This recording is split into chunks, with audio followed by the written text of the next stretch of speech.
يا صباح الفل ويا صباح الورد ويا صباح الياسمين يا احلى متابعين في الدنيا. عايزه اقولك هاتي بقى نص كيلو لحمه مفرومه، هاتي عليه بصلايه كبيره مبشوره ومتصفيه وفصين 2 توم، هنحط شويه فلفل الوان، فلفل اسود وملح وبابريكا وكزبره، ومعانا الميه اللي احنا صفيناها من البصل والثوم ومن الفلفل الالوان. هنحط بقى كله يا ست البنات على بعضه كده. ركزي معايا، شويه بابريكا حلوين، شويه فلفل اسمر حلوين، حطينا 3 فصوص توم على نص كيلو لحمه مفرومه وبصلايه كبيره بس، والفلفل الالوان يعني يعني ايه، يعني شويه وشويه كده، يعني فلفل احمر على فلفل اصفر. ماشي. حطينا بقى البهارات بتاعتنا الحلوه، الملح والفلفل الاسود والكزبره والبابريكا، الميه اللي احنا صفيناها من البصل ومن الخضار من الفلفل الالوان هناك اهي، شايفاها. نلم بقى كله مع بعضه. بصوا قلت بقى ايه اما تكتكها شويه كده عشان كان لسه فيها تلج، قلت اما ايه هلففهم في بعضهم بحيث ان انا ما يبقاش فيها حاجه متكتله، يعني تبقى كلها ايه زي ما انتوا شايفين كده. طبعا ما ننساش اهم حاجه، اللحمه المفرومه يبقى 25%، لا 25% فيها دهن، تمام، علشان تبقى ايه طعمها حلو كده ومسبكه. هقولك في الاخر احنا هنعمل ايه. حطيت معلقه دقيق كبيره، عليها معلقه نشا كبيره، شويه بيكنج باودر، كان عندي بهارات لحمه حطيت. اللهم صل على النبي. يلا بقى بصي كده، صلي على النبي في قلبك وتعالي بقى نلم الحلويات دي كلها على بعض. يا احلى متابعين في الدنيا، عايزاكوا بس طمنينا عليكم، بس انتوا عاملين ايه. لما ناهم بقى في جنب، وتعالي بقى نجيب شويه ملح وشويه فلفل اسود وشويه كمون، شويه بتاع اسمها ايه، بابريكا، وشويه زيت، ونقلب بقى الميه بتاعه البصل والخضار دي كلها مع بعض. نشيل بقى الحاجه اللي حوالينا كده. بصوا انا جايبه هناك ايه، واحده من بتاعه شيش، واي بقى ايه، انا كان عندي البتاعه دي اللي هي عامله زي الشوايه دي، فحطيتها عليها، حطيت تحتها يعني صاج حاجه بس علشان لو يعني ما تبصش مني، ما تقعش ولا يحصل لها حاجه. وتعالي بقى بصي بقى اعملي بقى الشكل اللي انت عايزاه، وهاتي بقى ايه الشيش دون واعملي ايه يعني ايه منظر حلو فيه كده. استنى يا هدو، قول لهم حطوا لايك والاشتراك، حطوا كومنت، اوعى حد يزعل مهيد. بص عايزه اقول لكم كل شويه يقول لي الكلمتين دول، اقول لهم هو اللي لوحده قال لكم. المهم نصلي على الرسول عليه افضل الصلاه والسلام. اللهم صل وسلم وبارك عليك يا حبيبي يا رسول الله. ماما. نعم يا قلب ماما. حاضر. نقول للمتابعين ايه، كل سنه وانتم طيبين. طيبين. حاضر افتحه لك اهو، استنى افتحه لك. الشكل اللي تحبيه.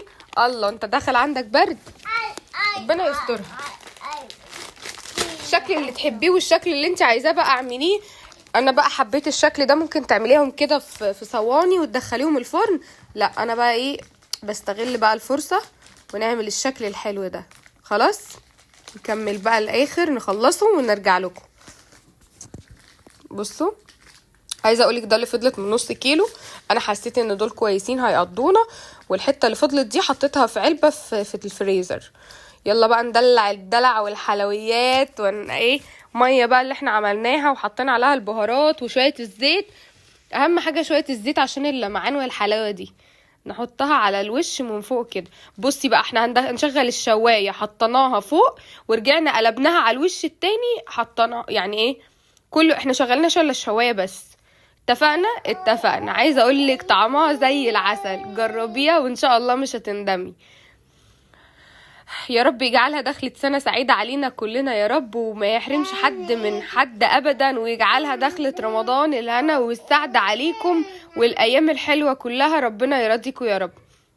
بصي بقى يا ست الستات، انا بقى عملت شويه بشاميل. هتقولي لي ازاي يا ساره؟ اقول لك ارجعي للوصفات بتاعتي القديمه وانت هتعرفي ان انا ما بغيرش الطريقه. بصي حطيت شويه لبن يغلوا، معاهم مكعب زبده، شويه بتاع خلطه بشاميل، نزلت عليها بايه يا ست البنات، بملح وفلفل اسود ماشي، ومكعب مرق كان عندي شويه بهارات لحمه حطيت، ما عندكيش حطي 7 بهارات، ما عندكيش خلاص. جوز الطيب ده اساسي. المهم ايه، كله بقى بيغلي في بعضه. حطيت بقى، بصوا عايزه اقولك الجبن اللي هناك دي كلها انا حطيت منهم في المكرونه، في الصوص بتاع البشاميل. ركزي بس معايا للاخر.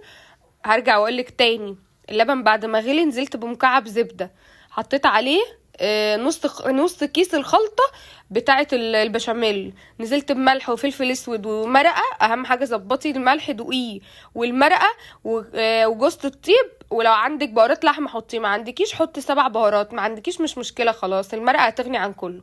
حسيت ان البشاميل كان كتير لان ده كان كيلو لبن.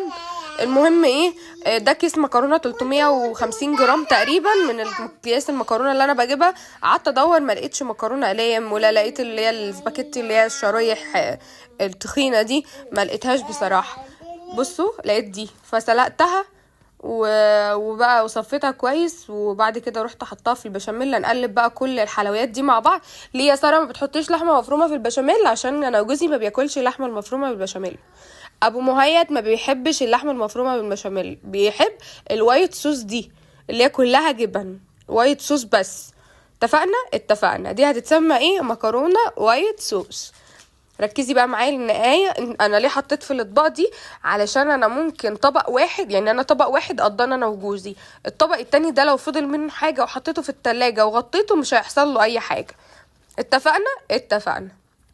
تعالي بقى نظبط بقى ايه المكرونه. ايه، كيس مكرونه بس خد مني الطبقين الحلوين المدلعين دول، بألف هنا يا رب. يلا بقى نظبط الطبقين. اهم حاجه لو وصلتي معايا لحد هنا تحطي اللايك والاشتراك بتاعك عشان يوصلك كل جديد مني يا احلى متابعين في الدنيا. بجد بفرح قوي قوي قوي لما بيبقى في فيديو اقعد اتكلم معاكم فيه كده. هنسيب شويه البشاميل دول في التلاجة، ممكن نحتاجهم لاي حاجه. مثلا عايزه اعمل ستيك فراخ، عايزه اعمل اي حاجه. بصوا هو هينفعني مش هيحصل له حاجه. نعم يا حبيبي، حاضر. يلا بقى ندلع الوش بقى كده. دي كانت مكرونه اللهم صل عليك يا نبي عليه افضل الصلاه والسلام. دي موتزاريلا بس، فما رضيتش احط من الجبنه التانية اللي هي الكيس الاولاني دون، علشان انا حطيت منه كتير جدا في البشاميل نفسه.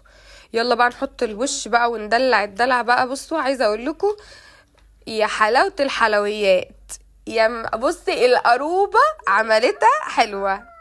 عايزه اقول لكم خلاص بعد كده يبقى السيم بتاعي في الكومنتات عملتيها ازاي يا قروبه. اتفقنا ولا متفقناش؟ اتفقنا.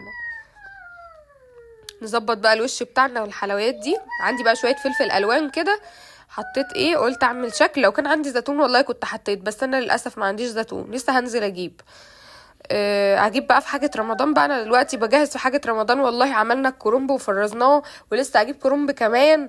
وكان عندي قلقاس، وكان عندي اللهم صل عليك يا نبي. عندي ايه تاني في الفريزر؟ عندي ايه تاني؟ لا بسله، لا عندي ايه تاني مش عارفه والله. بس هنبقى نعمل مع بعض فيديو حلو كده ونقول لكم ايه اللي ناقص تاني، او اكتبوا لي في الكومنتات ايه اللي ايه اللي هيحصل، ايه اللي هيتعمل، يعني اعمل ايه، افرز ايه.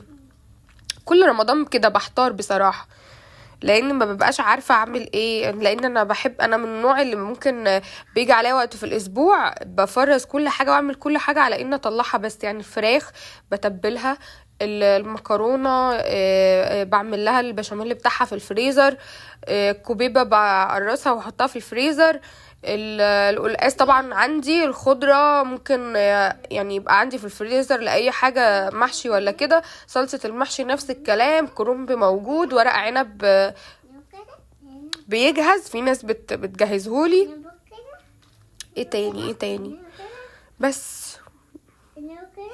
بصوا المنظر، يا ما شاء الله يا ما شاء الله، يا حلاوة الحلويات، يا دلع الدلع. بألف هنا يا رب على قلب كل واحدة تقولي دعوة حلوة من قلبها. بص الجمال. نقول بقى ايه، اللهم صل وسلم وبارك على سيدنا محمد وعلى اهله وصحبه وسلم. يا دلع الدلع. طلعنا بقى ايه. انا مبقتش عارفة اسمي الوصفة دي كباب ولا اسميها كفتة تركي، ولا ما بقتش لاقيه لها حل بصراحة. وعايزه اقول لكم جميله جميله جميله. انا طلعتها في الاول عشان كده بعد ما عملت المكرونه سبتها في الفرن تسخن.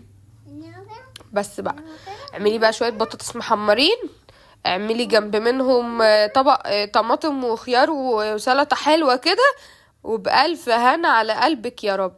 يا رب كل من قال كلمة حلوة له بالمثل، يا رب كل من دعالي دعوة حلوة له بالمثل. عايزة اقول لكم انا بفرح قوي بالكومنتات بتاعتكم الحلوة وتشجيعاتكم الحلوة. يا رب يفرحكم زي ما بتفرحوني. شفت الجمال، شفت الحلاوة. امنع عليكي ما انت خارجة من الفيديو ده لما تحطي لايك والاشتراك عشان يوصلك فيديوهاتي الحلوة، او لسه الفيديوهات الجاية اكتر، ده لسه في حاجات كتير. باي.